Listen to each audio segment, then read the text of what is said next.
Nokia owned half the world, then vanished. But in 2007, they were untouchable, worth over $100 billion. Rivaling Coca-Cola itself, this overwhelming success masked a critical vulnerability within their operational structure.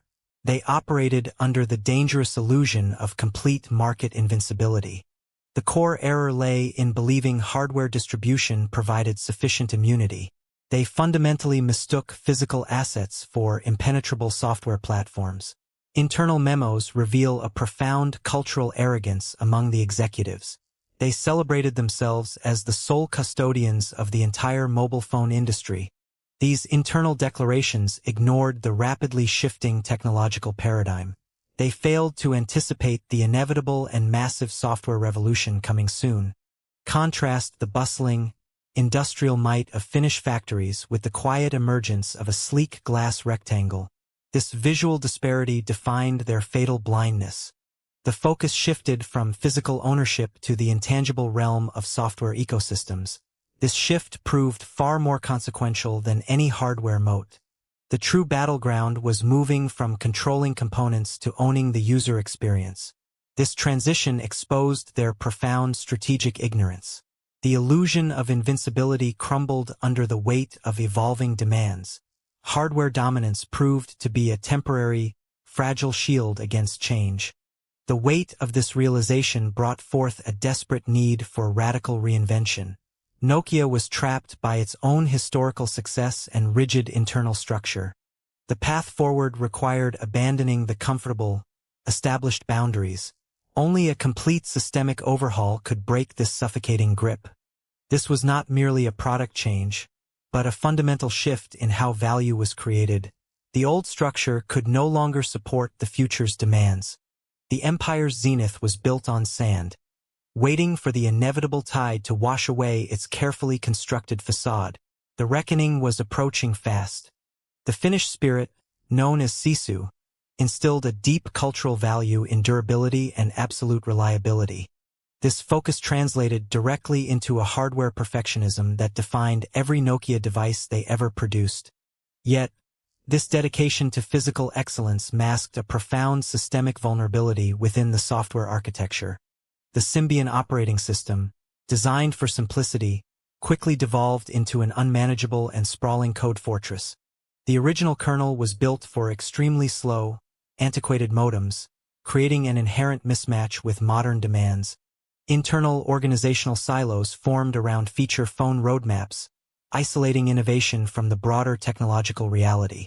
These internal barriers actively prevented the exploration of truly revolutionary concepts, stalling necessary technological evolution. The internal culture fostered a strong not invented here syndrome, leading to outright rejection of promising external operating systems. This proprietary stance was primarily motivated by a fierce desire to protect valuable intellectual property royalties from external forces. The focus remained firmly on maximizing the existing hardware sales, neglecting the critical need for a dynamic software ecosystem. We upload videos like this every day. Subscribe so you don't miss out. Television. The leadership mistakenly believed that controlling the physical distribution modes provided complete immunity from future platform disruption. This illusion of invincibility ignored the fundamental shift where software platform dominance rapidly superseded physical device control. The internal celebrations of being the sole phone company were a direct consequence of this deep-seated strategic blindness. The engineering cult, while rooted in quality, ultimately failed to anticipate the emergent reality of software-defined platforms. The rigid machine's legacy was not one of unbeatable hardware, but a painful lesson in the transient nature of technological supremacy. Nokia split itself fighting. Intel backed MeeGo. Symbian loyalists clung to old code. Resources vanished in internal war. Symbian teams saw MeeGo as threat. MeeGo saw Symbian as dead weight. Neither would share engineers or budget. Intel brought mobile chip expertise. Nokia brought brand and scale. But internal Symbian bosses blocked integration at every turn. While Apple launched iPhone, Nokia split R&D budget three ways: Symbian maintenance, MeeGo development, and S40 feature phones. Nothing excelled. February 2011. Elop's memo burned Symbian alive. We are standing on a burning platform. He chose Windows Phone as the lifeboat. The memo killed Symbian overnight. Developers abandoned ship. Carrier orders halted. The cash cow was slaughtered before the new calf could walk. Symbian fans felt betrayed. Nokia had promised MeeGo continuity. Instead, they got a foreign OS they couldn't develop for or trust. Symbian developers had years of investment. Windows Phone required total relearning. Many chose iOS or Android instead. The app gap began. Nokia's board saw Android as surrender, just another OEM they feared.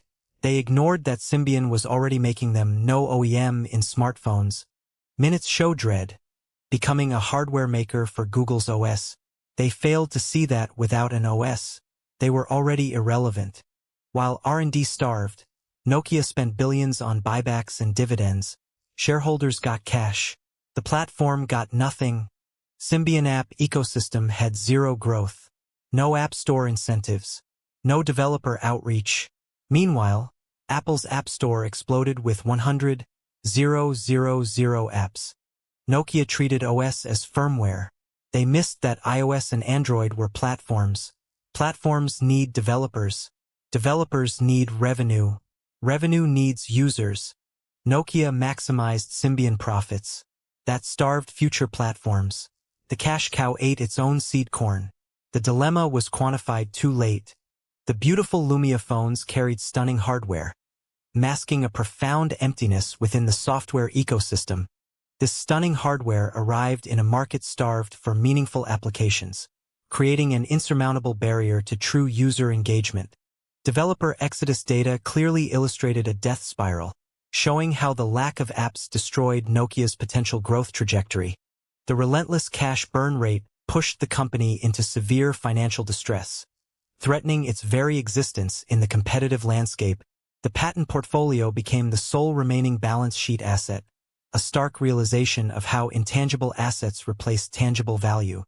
The corporate maneuver that followed was the massive acquisition by Microsoft in 2013, a strategic surrender disguised as partnership. This monumental transaction was not a merger of equals, but rather a managed liquidation of Nokia's remaining assets and future potential. The financial engineering focused heavily on buybacks and dividends, diverting essential resources away from vital research and development. The intellectual property remained, yet the actual engine of future growth was starved, unable to compete with the massive ecosystem investments. The human cost manifested in mass layoffs, impacting 25,000 employees and shattering the national identity of Finland. The silence emanating from the Salo factory underscored a profound psychological collapse. A loss of national identity felt across the nation. The boardrooms focused solely on short-term metrics, ignoring the long-term implications of abandoning platform strategy for immediate financial gain. The patent portfolio, once a source of pride, ultimately became the only tangible remnant of Nokia's once dominant global power. The innovator's dilemma reveals how maximizing current cash flow in Symbian guaranteed zero future cash flow against evolving operating systems. This fundamental conflict demonstrates that focusing solely on present earnings ignores the exponential growth potential found in disruptive platform ecosystems. True defensibility in technology is not found in physical distribution channels, but rather in the strength of a cohesive and sticky user ecosystem. Distribution networks are merely logistical bridges. The true moat remains the proprietary software and the depth of developer engagement within that platform. Nokia failed to build this digital moat because it focused entirely on hardware distribution moats rather than cultivating a truly interdependent software environment. The absence of a unified, thriving application layer meant that even superior hardware was ultimately trapped within proprietary silos and limited utility. Capital allocation discipline showed that Nokia managed to return significant cash to shareholders while competitors were locked into perpetual, unsustainable reinvestment cycles. Apple and Google successfully leveraged their OS ecosystems to create powerful, self-sustaining moats that generated unparalleled long-term shareholder value. Nokia's strategy ultimately failed because they could not transition from being a hardware vendor to becoming the indispensable, living operating system platform. We must now look for the subtle Nokia signals embedded within today's dominant giants, seeking where high margins meet fragile platform stickiness in modern technology. Activist pressure demanding buybacks over endless research and development highlights the shift from product-centric growth to platform-centric valuation today.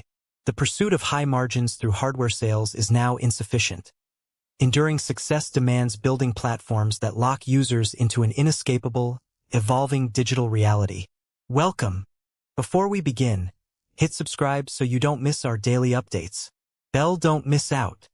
Subscribe today for exclusive content tomorrow. Wrapped gift.